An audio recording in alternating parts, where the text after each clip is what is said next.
teachers here. I'll do that. This is awesome.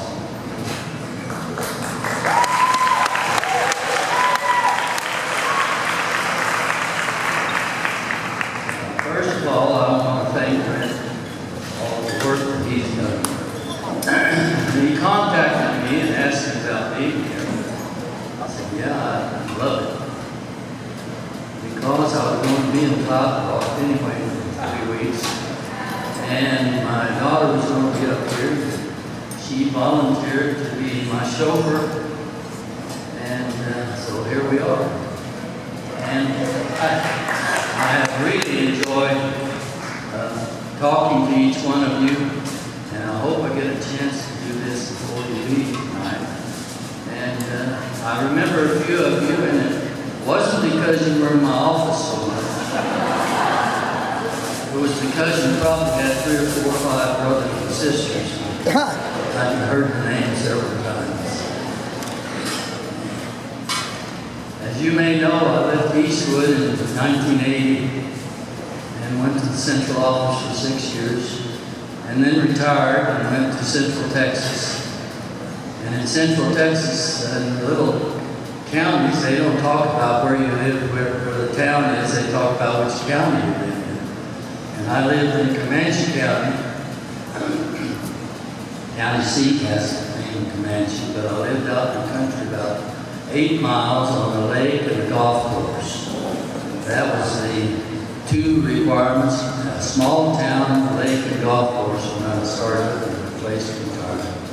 Lived there for 20 years with my wife, and we traveled in a 5th wheeler for 20 years through every state in the United States more than once, most of Canada and Alaska.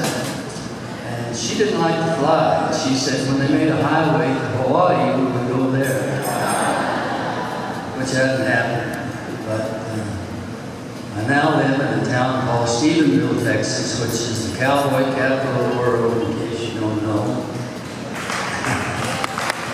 And they have horses and cows and cowboys all over the county. And every weekend they have 2 huge arenas that hold about 3,000 people where they have rope and all the things that go with cowboys. So it's a nice small town with the Tarleton State University there, a subsidiary of Texas A&M. But it's a nice town of about 18,000, just a good size, that's everything. I think I could probably give you too much information, so I'm not going to say everything I have on here. But I know that we have a lot of important people that have graduated from Eastwood High School: lawyers, doctors, scientists, generals. I don't know whether they have any admirals or not, but it was a great school and a great community. I was very lucky to be a part of it.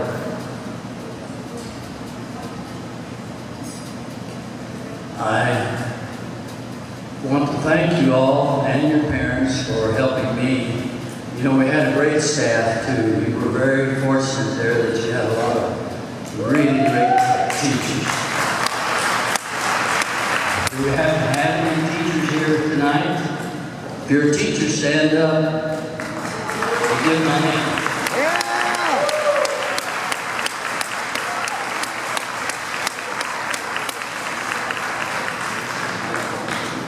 Over the years, I've kept in touch with several people that were on the staff at Eastwood High School. And Bobby Kirtley and Jay Martin live in the area around New Braunfels, and I've seen them 2 or 3 times over the years.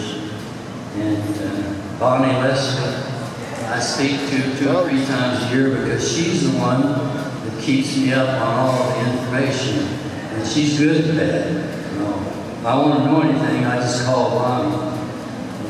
Many of the ones that that we have passed away, and you probably have known some of this, but I won't go through that with you. But I want you to know that I too am a real good cook. And my wife passed away about, in 2013. She was sick for several years, and I would stand in the kitchen and I'd say, now what do I do next? So I learned how to cook that way. And I'm a very good cook, and I want you to know my name is in the phone book. It's Stephenville, Texas, and I have extra bedrooms. If you ever come through there, look me up and I'll cook you a good meal.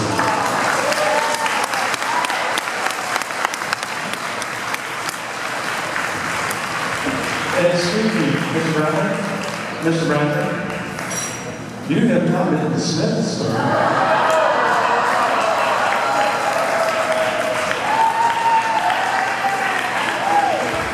Would you please take your seat, please? I'm a little faster than you are.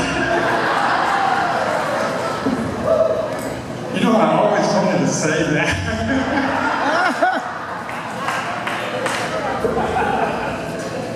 Well, I told you we're trying to fuss lunch. I may have stretched that just a little. Well, we'll see. I'd like to ask one of our other guests this evening to come up. I think he has some words to say, if you don't mind.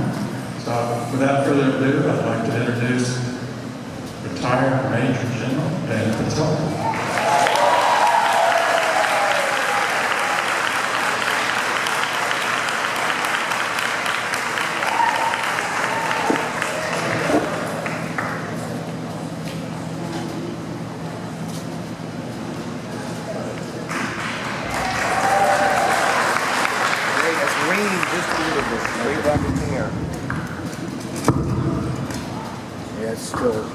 Wow. It's just good to see so many people here.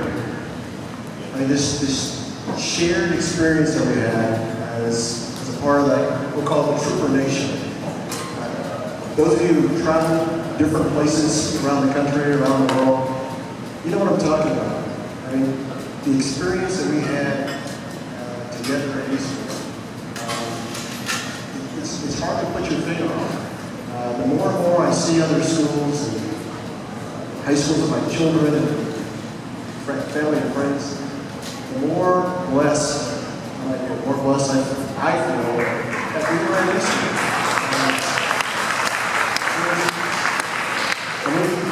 We had our issues, nothing's perfect, but it was a school that had diversity, a school that wasn't afraid to tackle tough issues, and we came the better for it overall. And our leader was our principal, Mr. Brown, who set the example. Now, I don't want to embarrass Mr. Brown, I want to say a few words. I first saw Mr. Bradley when I was in the 5th grade, believe it or not. My brother Chris, who graduated in '73, was just had moved back to El Paso, was registering for school in 1969, and my cousin, I don't know if anybody remembers Jerry Pleasance. She graduated in 1970. Just my cousin. And I guess Mr. Bradley saw her on the hallway and said, "Hi, Jerry, how are you?" I said, "Well, who's he?" "He's our principal." And she said it with such pride. Little did I know that a few years later, I would be at Eastwood also. And I got to see Mr. Bradley actually every single day of my senior year. Because I did the announcements from your office. Yeah, I was in the office a lot. Good and bad, it's been a roller coaster ride. Always push the envelope. But there's some things that so many of us just don't know of Eastwood lore and history that I'd like to just kind of mention tonight. The statue, the trooper statue. I don't know if many people know the story behind that trooper statue. Well, Mr. Bradley came to Eastwood from being a teacher and coach at Ysleta High School. And Ysleta High School had the statue of Chief Elijah Anybody know the Charlie Bryan song? Okay. Kalijah, wooden, big wooden statue. Well, when he came to Eastwood in 1965 as a principal, he said, well, we need a trooper statue. And nobody knew what he was talking about. He said, I just thought of it. So he got in touch with the Atlanta High School principal at the time and found out where they had carved it or created it. It was in Wallace. So there was this famous